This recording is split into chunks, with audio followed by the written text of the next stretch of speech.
I'm really thrilled to see you all here. That's the licensing birds of the feather.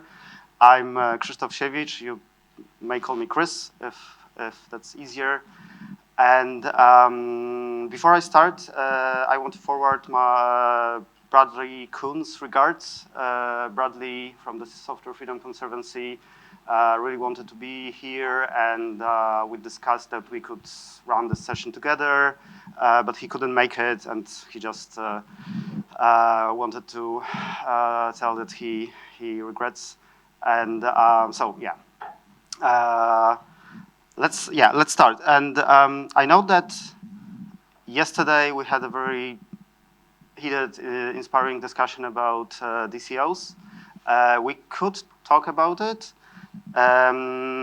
What I prepared for today is based on the replies that I got to my RFC, so to say, that I sent to a few mailing lists, and people suggested that I talk a bit about LLM-generated content, for example, and some other issues. So I have slides about it.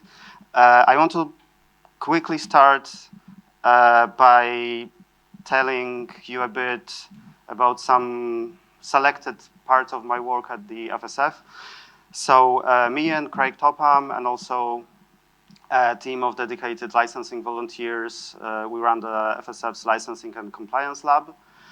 Some part of our work, which is especially, let's say, connected with supporting the GNU project, well, it deals with collecting copyright assignments and copyright maintenance. That's what Craig is mostly involved in. We also work with GPL compliance, so we collect GPL violation reports from the public, we investigate them, and we reach out to distributors if we find that something, well, if they find that indeed source code is not provided. What is important here is that we can act upon violations on FSF copyrighted software. That's what our lawyers have told us, and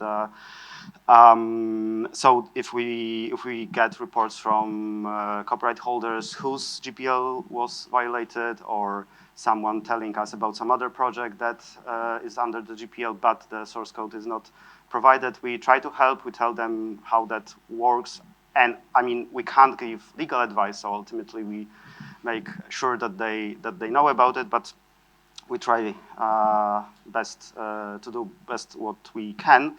And what we can do is, as the stewards and drafters of the GPL, we can try to, well, we do explain people how the GPLs are intended to work. So whenever someone wants to have more clarity about it, then they are invited to contact us. There is a email address where people can send us licensing questions, and the GNU project people are especially invited to do so when you need that. Yeah, so moving on to what I prepared, the topics that you suggested is, as I said, LLM-generated code. There was also a suggestion that we talk a bit about containers and how to bring GPL compliance into container world. And there's also a bit of a specific, but I think also interesting question about, well, I mean, it concerns generally notice and attribution requirements, but we can discuss it on using the specific example of licenses file in glibc. I think we could, yeah, I think we can have time for all this, but you can also interrupt me, and if you find something more interesting, then I think we can switch. So most of the slides I prepared concern that first topic, LLM-generated source code. I want to start with some clarifications, announcements. So I won't be using the word, the term artificial intelligence. You can read more about the why under the first link. We find it one of the words, the famous words to avoid for reasons that are explained there. Another advertisement or invitation is that we, some time ago, we set up a questionnaire. That's the second link on the slide. For people, for like project managers or like anyone who actually decided to accept LLM-generated code in their projects. And we invited those people to share their experience and, if they can, to share what, if any, guidelines or rules they follow to accept such code, because that would be really interesting for us to see whether, if at all, are there any practices and how people manage to handle the issues that, especially legal issues that come up. And when it comes to legal or legal-ish issues, I think we can talk about at least the ones that I mentioned here. So first of all, when you think about whether to accept such code in a project, you have to. I mean, it's good to think about the software freedom in general. So apparently, a lot of LLMs or applications based on LLMs are non-free, or they have some freedom-related concerns. And by the way, the FSF is now working on a statement about freedom in machine learning. We published a short announcement about it, highlighting what direction we will probably go, and I hope we will be ready with the final document not in the nearest future. Just following up on that, is there like is the work going on a GPL version 4 with clauses for this sort of thing? Not yet. So what we are now working for would be an equivalent of the free software definition. So a statement how we understand what software freedom means in the machine learning context, whether there is a need for a specific license to safeguard freedoms better, then it's the next question. But I already know that there are people who are attempting to draft their own licenses. Some try to use the GPLs as a starting point. Some come with some others. So yes, I think that would be the next interesting step. Then, well, obviously, I think that one issue of concern is that if you train LLMs, there's a lot of non-free technology involved in the training. So even if you try to make an LLM that would be based on free training data, when you release model parameters and all configuration related to training in freedom, then probably there is some non-free technology involved in training, which is, it's not that it like infects the output and so on, but I think that's one of the concerns that we, it's good to like. Sorry. That seems a bit, I can't think of the right word. As a human, I've been trained using non-free education. Yeah. And yet I produce output for, for free software. Is it right to criticize an LLM that has used non-free technology to create it? I understand about the models and the data used to train it, so that's important. But the actual technology involved in the creation of the LLM, why is that important? I mean, I'm not saying that it rules out the results immediately. I'm just highlighting it. So it would be probably an equivalent of, like in the early days of the group project, as far as I learned about it, I was like 5 then. So I know that you had to use the non-free compiler or non-free tools to actually, yeah. So I think that would be an equivalent. So, Chris, I think this is really important. I'll just note in passing that one of our customers, who is a major European engineering company that you will all know, the latest contract we have with them bans us using any LLM-generated code because of the legal uncertainty. For those who haven't seen it, there in 2024 FOSDEM, there was a really good talk by Andrew Katz on the legal issues of LLMs and code. For those who don't know him, Andrew Katz is a lawyer and open source advocate in the UK. He's responsible for the SolderPad license and the CERN open hardware license. So he knows what he's talking about. And I think you might find that is a useful contribution to the GNU discussions. I think you guys probably know him anyway. Yeah. But for anyone else, he's a lawyer who actually talks very entertainingly. Yes, thanks. Okay, so actually there are more directly related things or questions, and the two last points here.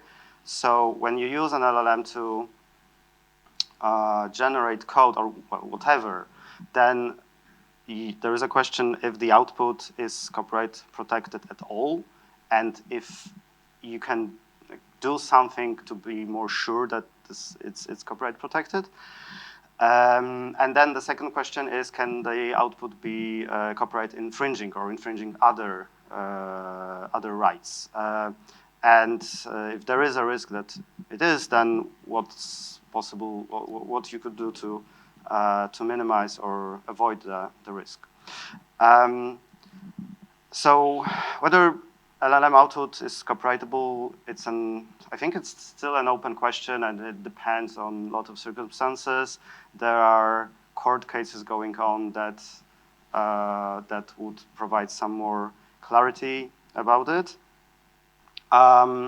Obviously, and then if you have doubts that what you got out of an LLM is copyright protected, you could think of what you could do more to ensure that it's copyrightable. And obviously, I mean, so the general rule of the copyright law is that work is copyrightable if it has this author's original creative touch in it, contribution. So let's say you got something out of an LLM, you are not sure if it's copyright protected, you could still work on it to make it, to include your own creative contribution. Of course, depending on what you exactly add, or at which level, and so on, that might be the case that you are not making it copyrightable. You are just mixing your own copyrighted content with non-copyrighted content. That's one thing. The other question, because it's not, I don't think we should take it for granted, is whether is it the case that if you provide, let's say, creative prompt, the result is more likely to be copyrightable or not? And of course, then you obviously would ask, what's a creative prompt? I mean, if you think about analogies of authors, artists using different tools or mechanical tools to create works that were found to be copyrightable, you could try to find such analogies, like, for example, I know that in the 19th century, for a long time, photography was considered not copyrightable because lawyers, judges believed that, well, I mean, this is just a recording of reality, and only after some time, judges started to notice that photographers introduced their own original creativity in taking photographs. Of course, not all photographs, so that might be a good analogy to think about prompting LLMs, and that there might be a relationship between what prompt you give and whether you get a copyrightable output or not. Mm-hmm.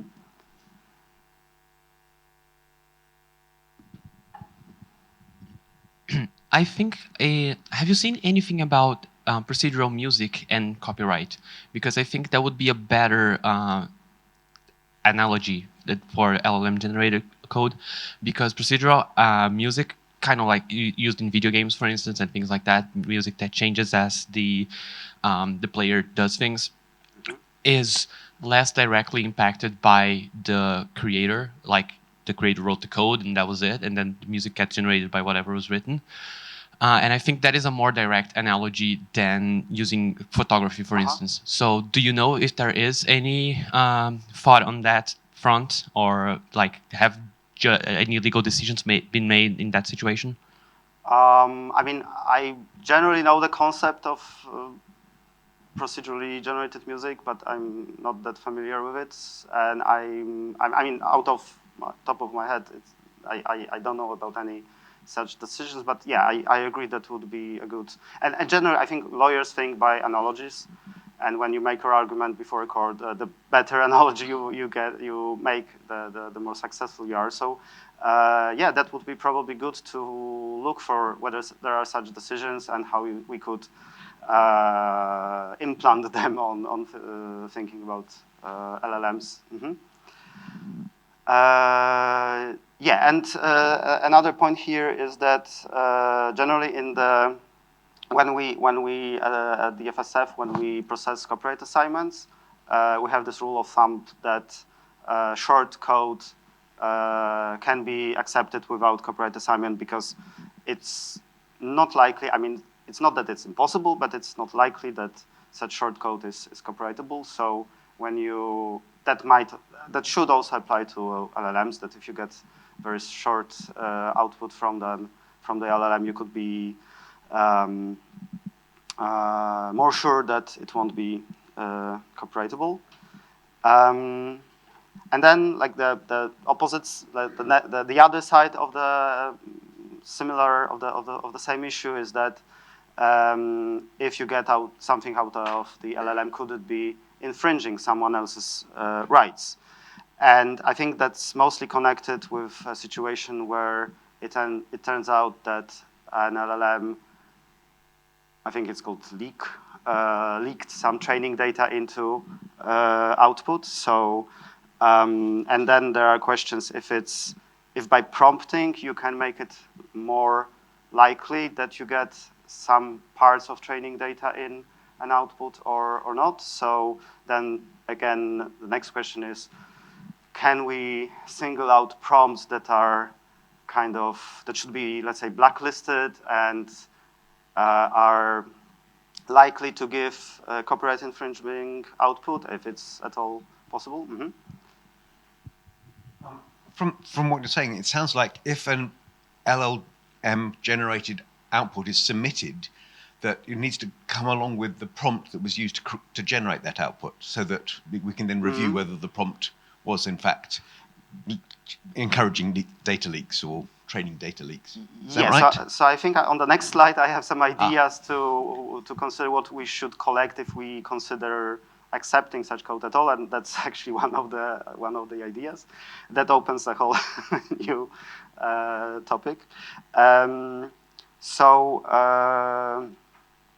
Yeah, but it's. I mean, I think in the free software world, it's not just a question whether training data ends up in the output, but what was the license of the training data. So if an LLM was trained on different on free software or different source code licensed under different licenses, those licenses might, they might be copyleft, non-copyleft, non-free even, and when you have if you get an output including such code, then you should follow the license of the particular part that was included in it, unless you are really sure that you have an LLM that does not just copy data from training data to the output. And as far as I know, it's not. I mean, I'm not aware of any model that informs you about the license or whether there is training data included in the output and what's the license. Of course, you could minimize the risk by using LLMs that were trained only on permissively licensed software, but still there is notice. The obligation to provide attribution and license notices still. So that's I think still an issue. But I mean, it only comes to play when you have an LLM that is likely to put training data in an output. If it generates something which is new, so to say, then it's probably not an issue. Still, different applications running on LLMs come with different licenses themselves and terms of service. Some of those require that you use the output only for specific purposes, which make it sometimes impossible to add it into a free software project. So that's again one more thing to consider. So when we thought about it internally at the FSF, so generally what we think would be very useful would be to come up with some sort of guidelines for people who want to accept such code if we decide to do it at all, and decide what should we require from contributors, what information should we collect, how to store such information, and how to make it available to users, because there may be downstream people who reuse free software code, and they should also have this information, because that's they would modify the software and pass it along. So again, these are like ideas, suggestions. It's not that I believe that this is a complete list and so on, but yeah. I would like to caution here that there's an increasing amount of assistive technology that it uses language models in various capacities. And those models are usually designed to replicate the intent of the user or the expression of the user in a different form, like could be text to speech, speech to text, translating, documentation, either for reading or for writing. And I've seen instances where people try to deal with the LLM contribution situation and accidentally banning use of those technologies, those assistive technologies, even though it was not their intent, but the wording was phrased in such a way that it covers any kind of language models that generate something, transform something that is then submitted to the project. And I would like to caution everyone who thinks about dealing with the LLM situation by banning this stuff to consider the impact on assistive technologies. Okay, so as I understand, you're saying that there are situations where the risk is quite low, because we are just using a model to, like as you said, text to speech or speech to text. So there shouldn't be. There shouldn't be the expression or the expressive intent of the user of the model should be reflected in the output, and it should be based on the input. It shouldn't invent new stuff. But it's still extremely helpful technology for people who want to use this, who need this, because they can't otherwise contribute. So let's say, to make it more specific, I imagine, let's say someone wants to write a documentation but doesn't want to type, instead dictate something to the... Yeah, something like that. Or they write it in Portuguese and then translate it into English using a language model. Yeah, good point. You should be, if you want to ban something, you should be specific what you want to ban. I think there was, you were first, and then there is a person there. One example of use that I find very useful is I write the code and then I ask the LLM, can you help me make it more readable? And by rewriting the names of the variables. So that does not sound like a copyright infringement violation, but still some policies will stop me from doing something that could be of value to free software code, to free code. Yeah, well, I mean, you might have had an intention, so I think the lawyers have a tendency to focus on the worst things. So probably what I was talking about so far is you might have got an impression that that I'm for a total ban. I think what I was just trying to do was to single out the worst case scenarios and how we should secure against them. But yeah, I mean that's a valid point. That probably a lot of users would have very limited risk or not no risk at all. Yeah. Mm-hmm.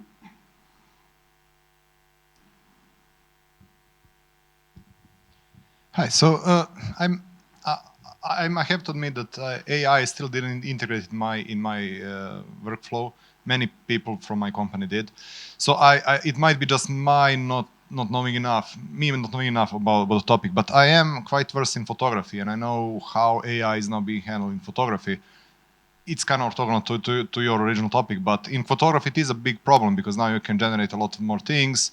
It's not really what was there at the time, even before we had kind of this problem. And then there were all these technologies where the companies would now make authentication, kind of watermarking of the pictures to distinguish between the processed photographs that are a bit processed, like in the case of just changing the variables, or really generating content and integrating the photography. And different bodies would accept certain work with different conditions based on that, how much it was actually modified and what is acceptable.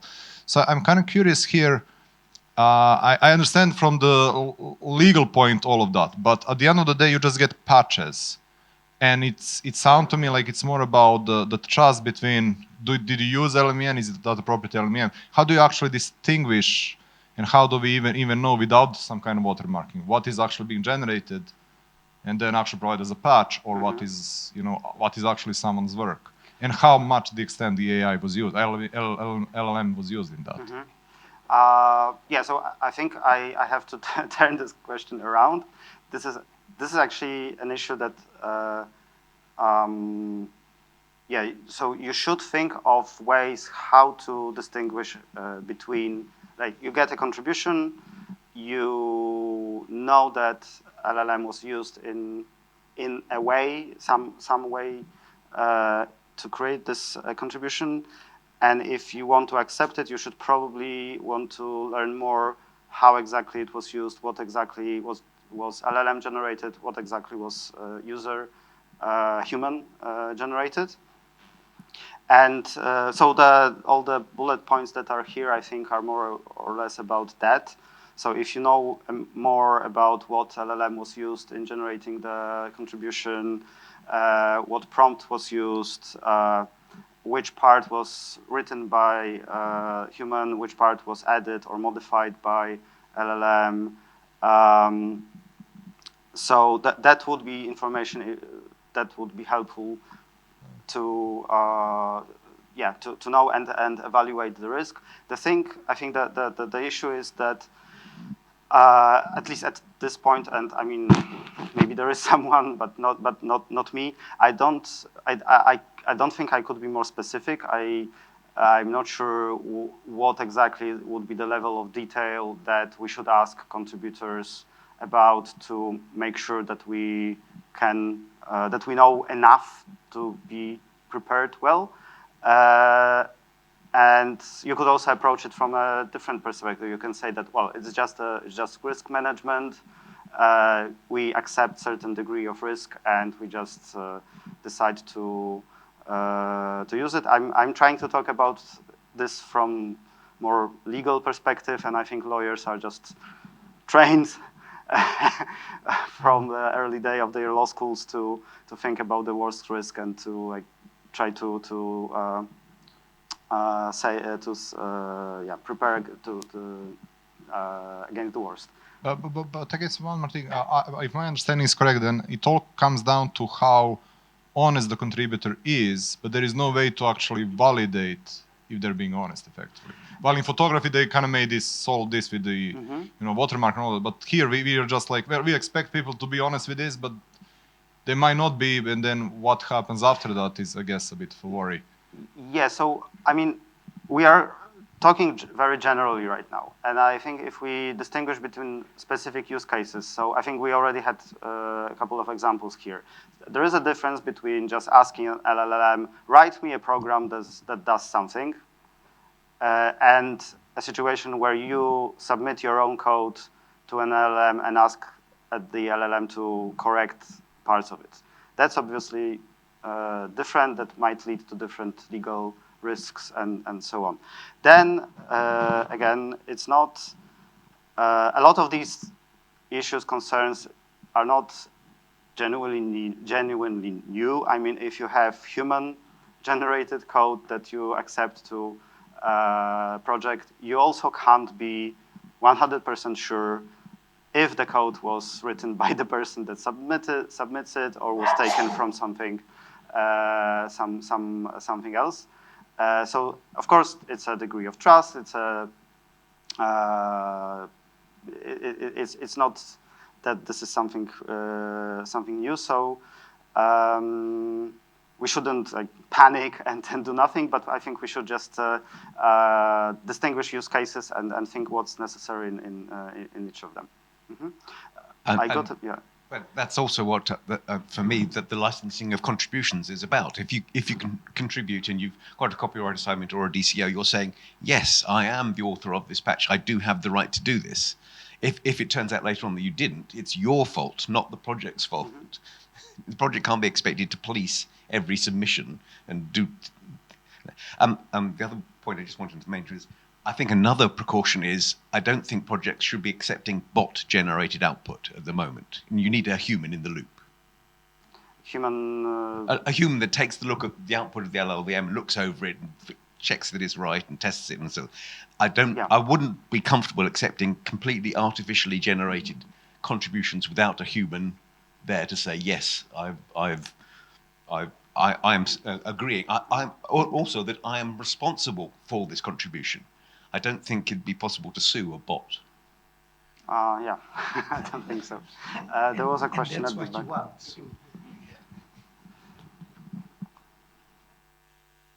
I just wanted to say that a submitter may be genuinely honest and they may think they own the copyright to LLM-generated code, but in fact, it may not be the case. Mm-hmm. That's, I think, the problem here. True, and so that's, of course, one thing is to rely on some representations, warranties, statements made by the contributor. Another thing is to produce some kind of, to require some additional information that could help you to verify if you can rely on that or not. And sometimes, I mean, some people yesterday told me that they can just more or less distinguish LLM-generated code from human-generated code by looking at it at some situations. So that might also, I mean, the intuition might help you here. Yeah. Mm-hmm. Yeah. I wanted to reiterate what Nick said about this exact topic, which is, yes, you need a human to assert that they may believe that the LLM code, they have the copyright, that they are allowed to contribute, but there's really isn't distinguished from, again, a human believing that if they're the author, that they have the right to the code, that their employers, university, somebody else doesn't have the right. And exactly as Nick said, that is the responsibility of the contributor to be aware of what it is. And that's what they're asserting with DCO or with the assignment, is that they have the right to do it. Whether it's the LLM or not, it's that they're asserting that they believe it and that this problem is not new to LLMs. This is the exact same problem that we've had from the beginning in free software and any free and open source software, that the contributor believes that they have the right to contribute the code. So I just want to focus on reiterating the great comment by Nick that this isn't a new issue. Mm-hmm. Yeah, and I agree. And I think that, so one question that comes to my mind here is, are we sure that contributors are educated enough to know at what point using an LLM might cause any risks? And what I think, I think you could think about those questions that I put on slide or those issues as one way they could lead to some strict rules that you impose on contributors. Another would be to work with them to produce some kind of guidelines or even maybe a textbook educating people how to work with LLMs to minimize the risk. What should they be aware of? Because I mean, and again, it's not a new issue. I mean, when I was working at a law firm, I remember one of our clients was an artist who used someone else's work when making a poster, and I'm not sure when he was doing that, he was, thinking about all the copyright rules that tell you how you should use other people's works in your own creative work. So yeah, and then you have a person that accepts that work. You have this evaluation. So I think it's not that we have to. Yeah, I mean, I already said that. It's not that we have to panic and stop doing anything. To address your question about do contributors know, I think the answer is no, they don't at the moment. And one of the reasons I came to this talk specifically was to hear the FSF's position on it. I intend to write a policy document for the GNU tools and then circulate, say, for discussion. I'm not going to just assert it. But at the moment, I don't think contributors know what they can and can't do with LLMs.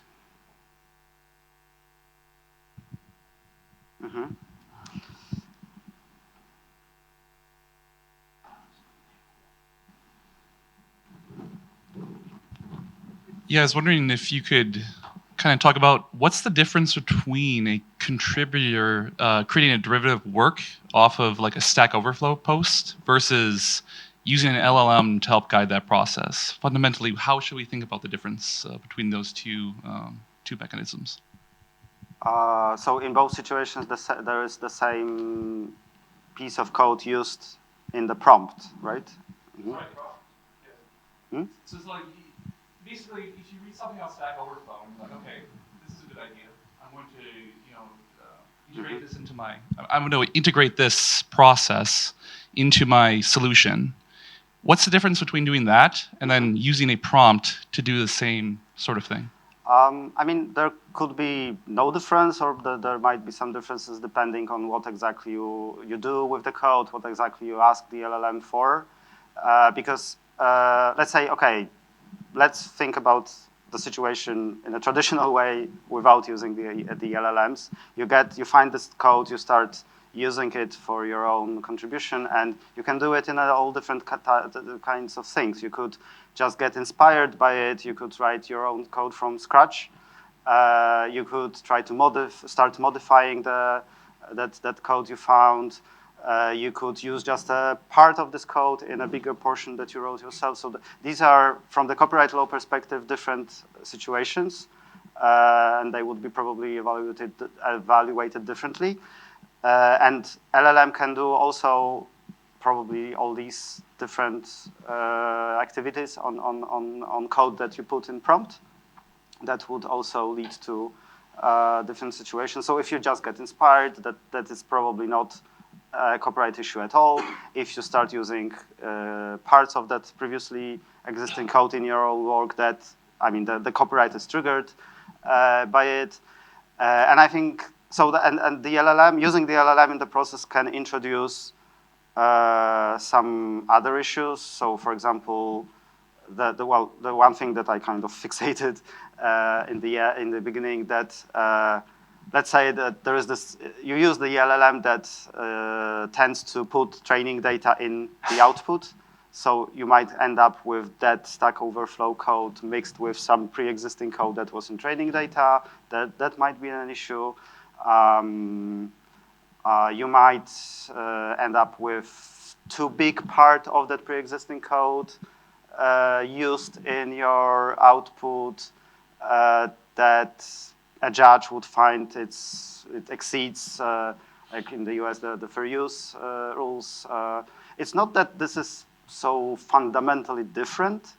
I think actually that would be, we could think about it as just using another tool to work on code. Yeah, so one thing that also kind of makes me think now, because LLM generated code is not really a new thing. It has been already introduced in many workflows and all of that. So effectively now these policies are kind of ironing that out, what that means. So what happens with the timeline in between? all the submissions that might already have LLM generated, might already kind of be in a conflict in a way, but already they're part of these open source. Do we now address them? Do we ask for people to kind of go back and if they submitted such a code that we need to kind of discuss now, maybe pull it out, or maybe we just turn blind eye now. So how is that should be now handled? I guess that's my question. Well, I mean, from a very opportunistic point of view, you could say that, well,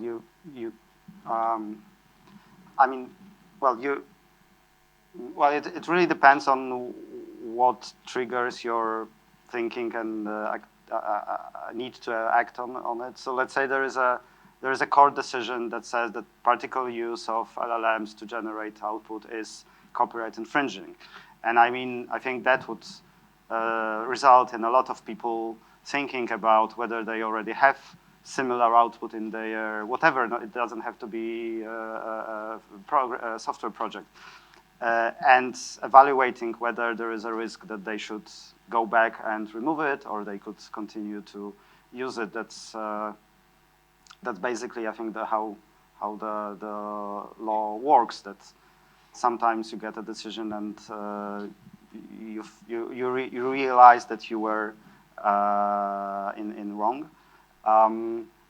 But I also don't think we had.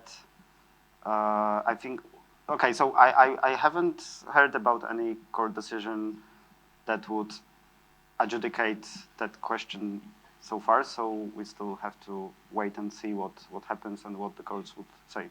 Mm-hmm. Yeah, a comment about the difference between using something like Stack Overflow or for me as a contributor, it's very different because normally I can say I was inspired by this, which is publicly, and others could check it. But if I used an LLM, I'm not sure I was inspired by this prompt for this LLM on this date, because it might. So for me, there's as a contributor, it's really different if something is published somewhere where I could point people at it, or it was generated by an LLM and I'm unclear how to regenerate the LLM. Probably I should publish the whole session I had with the LLM to show how I came to a patch. Yeah, I think Sorry, it's not just a comment. Not I think it's a valid point. Something to. Mm-hmm. I'm interested in chaining things. So, like, what happens if I use an LLM to write some code that isn't part of the patch itself? So I write some code to do something that will help me with the code that I am going to submit as a patch. So it's not. So I'm not submitting LLM-generated code. I'm using LLM-generated code to assist me with some task that I'm going to ultimately use in a patch or something like that. I do a lot of doc work, so I do a lot of transformation on stuff or queries to APIs to get listings and things like that. And often I'll use an LLM to get some boilerplate code because it's quick. And that will then query an API or something and get a load of responses, and I can use those. But it's not actually, I'm not submitting or using the LLM generated code as my output, but I'm using it to help me generate the output that I need. So where does that fall in this kind of story? Sure. So in this talk, I adopted the perspective of, let's say, a GNU maintainer who wants to accept LLM-generated code, and so all these legal issues. So I was thinking about the legal risks for such a person. And if we continue to have this perspective, then in your situation, the only concern of the person that accepts your code is whether this code could bring any trouble. And if the tools that you used have no, did not, let's say, I don't know how to use the word infect, but affect your contribution, then probably lawyers, judges would not find an issue. That might still be a question to you, for you, if you want to make sure that you are not, that you don't fall into any legal risk, because let's say the terms of service of a tool that you are using say that you can only use it for a specific purpose, and the purpose that you're using it is outside of it, then that might be a question. And of course, a lawyer would, if a lawyer would like to defend you, then the lawyer would say, because I mean, you can write whatever you want in terms of service, but there is a legal limit of what you can require from people. You have to have legal basis to oblige your users. And copyright law, if you use copyright law license, for example, it has its limitations. You can't use a copyright license to prevent people from doing what copyright law does not forbid people to do. So, yeah, I mean, It's maybe not a copyright issue. It's another potential. Yeah. But okay, again, maybe I'm too Cassandric here, but I focus on the worst case scenario. But most often than not, then probably it's not that problematic. Mm-hmm.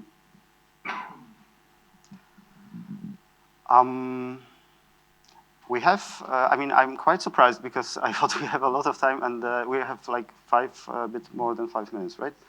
And I still have another topic that I wanted to talk about. It does not concern LLMs. It was an issue brought by Florian a while ago to the FSF licensing team. It's generally about following notice and attribution obligations, but using a specific example of the licenses file in glibc,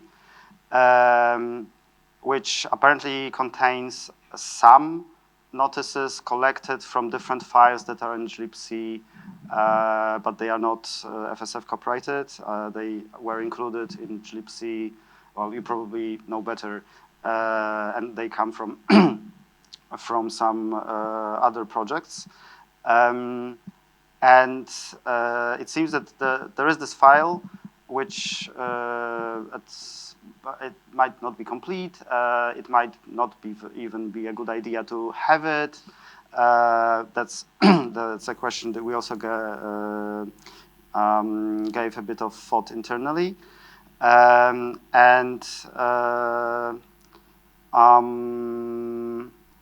We are suggesting that maybe it would be better to remove the file, but make sure that the notices are in their original files included in glibc, and if the notices are what they should be, and still making the user aware that not all files in glibc are under FSF's LGPL. There are some other licenses, and the user who uses glibc, redistributes it, has to make sure they follow all these licenses and notices. Mm-hmm. Yeah. In a couple of these instances, we've looked at, particularly like downstream in Fedora, using SPDX to make it as clear as possible and machine readable, machine processable, because I think the distributors are wanting to comply. I think they're wanting to, in some degrees, be there. You can argue that maybe some of them aren't. How do we make this discoverable? How do we make it easier? Because like what ends up happening is if we remove the licenses file, those things remain in their original files, and like a distribution, a downstream distribution, if you're thinking of like GUIX or Debian or Fedora, having to mechanically process and determine like, okay, what are our obligations here? Is there a recommendation about use of how to make this discoverable right? And the notices and the production of those notices. Mm-hmm. I mean, the distributions still have to ship the source code to comply with the LGPL because they distribute glibc themselves. And that, based on what I understand with the situation here, is that shipping the source codes is completely sufficient to comply with the notification requirements as expressed in the source code. Because, and you just need to make sure that when you ship the binaries, you ship the source code, and that is what we want people to do anyway. I mean, as free software supporters. Yeah, that's true. I just want to quickly add that I think, yes, making it easier to automatize the whole process is a good idea. Still, we should not remove original notices, and we should make sure that they are there and they are correct. That's a good point. And it's also, yes, I agree that the user, when the user, the distributor ships the source code, they follow those obligations. But we should probably make sure if we need to, if we make it clear enough for the user that there are those other files under some other licenses. And again, maybe it's not that big of an issue. It's just a matter of making sure that we have all the information in place. If we think about adding like SPDX tags or whatever, then it's a question of how to ensure that we are accurate in adding those tags. Mm-hmm. And in my experience, people who want SPDX declarations have a desire to ship as little source code as possible. And I really don't want to spend project resources on enabling that specific use case, because it goes against everything we are trying to achieve. Yeah, agreed. While there may be some users that could abuse SPDX for that case, I think the downstream distributions, particularly like in Fedora, when we're assembling aggregate spec files, aggregate licenses together, we're trying as a distribution, we're always going to distribute source, but we're also trying to accurately tag some of the packages with that license information. Does Fedora need to reconsider that? Why do we list license in the spec file? Is there because okay, because you're not wrong. I would take the perspective of why put the data and make it mechanizable. To some degree, downstream, as people are putting licenses together, linking applications together, they're having to look at what is the combination of the licenses, and having them in a readable fashion allows you to determine, did I do something wrong, right? Am I in trouble? Can I correct it? Because I do think that the distributions, at the very least, are wanting to ensure that they comply with their obligations, and they are distributing source. But then why do we need it in the spec file if we also distribute source? Okay, sorry guys, I think we just ran out of time. Maybe still. Yeah, just very quickly combining these two topics together about being able to utilize LLMs to parse the license and create or propose the SPDX tag. I think there are more reliable ways to do it instead of using LLMs. But yeah, I'm for automating it, right? Okay, thanks a lot. That was really a pleasure.